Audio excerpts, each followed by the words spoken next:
We have three children, and Josh was our youngest son, and he was 18, a senior in high school. And we sent him to school one day, and apparently during that day, a classmate asked for a ride home from Josh, and Josh said yes and gave it to him. And Josh never came home that day, and so I knew immediately something was wrong. I guess it's mother's instinct, or, Josh was always that kid of mine that I always knew where he was. So anyway, I went looking around town for him, and I did not find him. I went by the police station to make sure there wasn't any, accidents or something, and went by his school to make sure he was there. And at any point, I found I was coming home to start really, trying to see what I could do, and I looked over and saw his truck sitting in the back by a dumpster, kind of behind a strip center. And I went over there and looked at it, and I could tell something was wrong with it. So called my husband, called police, and they came down. And shortly after that, they opened the dumpster and asked me to come over and, see if these were Joshua's things. And they were. It was his shoes and his backpack and all the stuff that had come out of, his truck.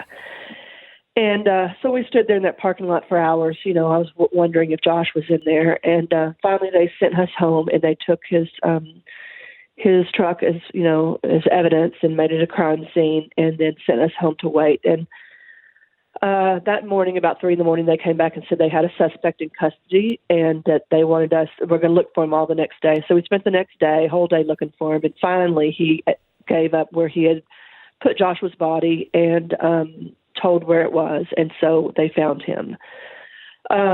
He was brought here from Belize by his parents when he was 10. And we found out at trial that, he just overstayed, I guess, his visa. But when we finally, 2 years to bring him to trial, first he was incompetent, so we had to send him away and force medicine on him. And then we brought him back, jury trial, he's competent.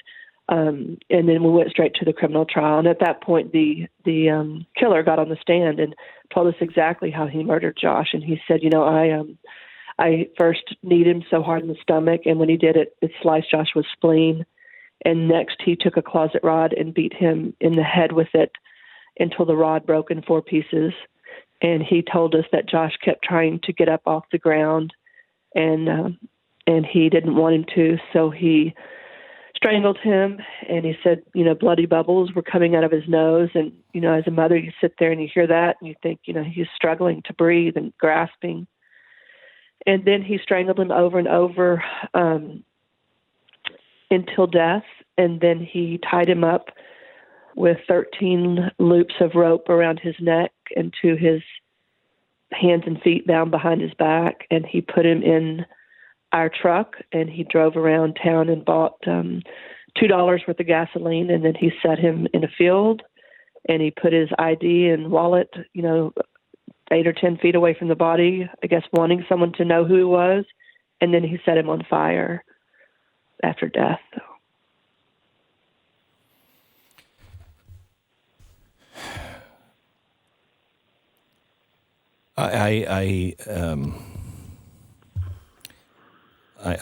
I'm sorry, Laura. I can't imagine. I don't know how you deal with it. Now, you lived in Houston for a while, and this was a guy. He was kind of a dreamer, wasn't he? I mean, he would have fallen under the Dream Act. Description, I believe so. Yeah, he fit that dream kid description because he was brought here, I think, under the age of 16 is what I'm thinking it was. Mm-hmm. And then just, he was brought here young and then overstayed. I guess maybe he had a 6 month visa. It's hard to find out, for me to find out anything about him. Whereas if you're an American citizen, about 10 minutes, you're going to know everything about, you or I. That's another part of the problem, But that's as far as I know. Yes, he was brought here by his parents when he was 10 and then overstayed.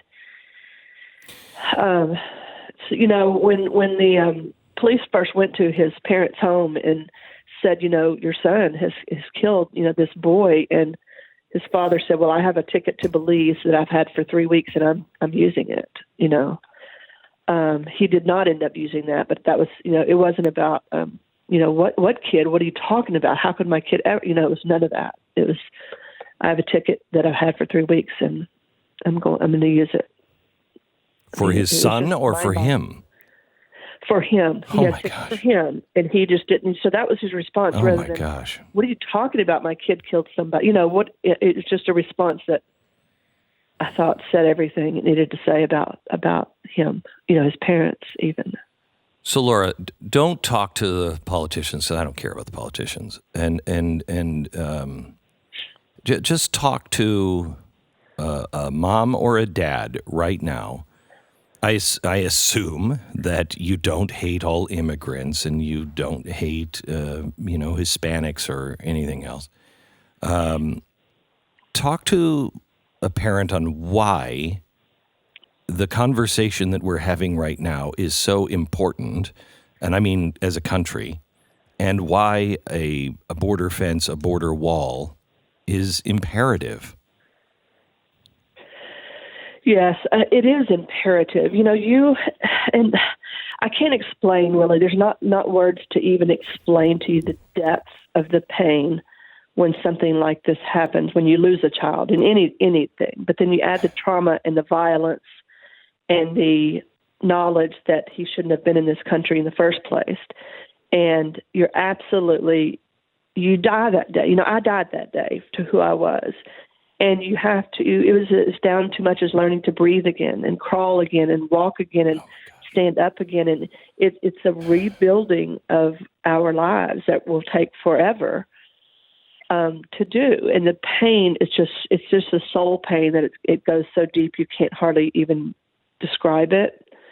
And we've got to have, it's imperative to have the border because we have a right as American citizens to know who's in this country with us. And he didn't. Did he come across the border illegally? Did he make that trek across the border?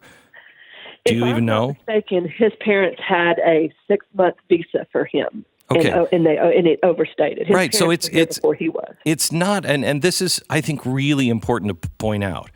This isn't just about a border wall or a border fence. This is about fixing this problem, knowing who is here. We've known people are overstaying their visa since 9/11. That was the biggest problem. We haven't fixed that even.